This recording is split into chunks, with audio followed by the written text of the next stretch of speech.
Thank you. Yes, this is a really important question because what we see is children's rights being incredibly prominent in this area.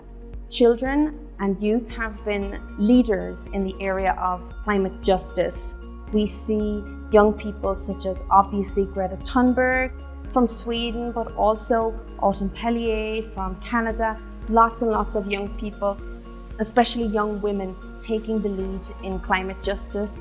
And so it has been very important to use children's rights as a tool in this area. Every country in the world except one has ratified the UN Convention on the Rights of the Child. So the relevance of children's rights to climate justice is very clear. Every country has agreed to be bound by the convention, including Article 26, the right of children to a healthy environment.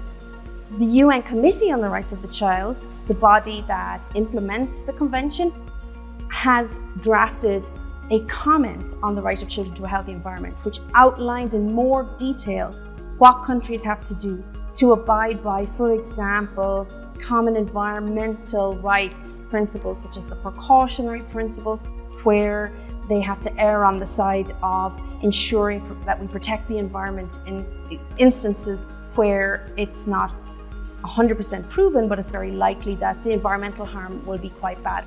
So we see children's rights becoming more and more relevant in this area.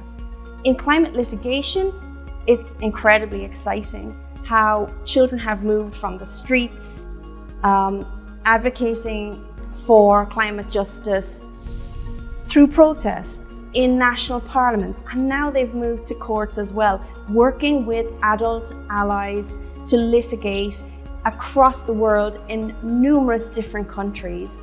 We have, for example, youth climate cases in Germany, the Neubauer case, where the German Constitutional Court said that Germany's national climate plan was not ambitious enough and it was violating the rights of young people, future generations, and that Germany had to change its climate plan.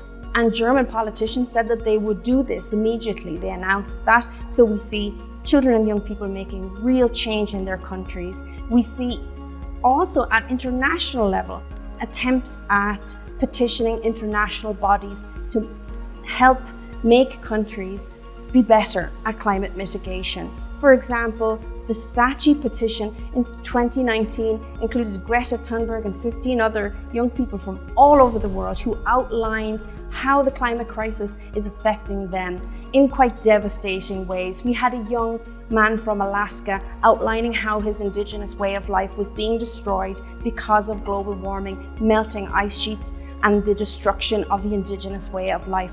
So through that petition, the Committee on the Rights of the Child had to consider whether states were violating children's right to life, children's right to their culture for indigenous communities.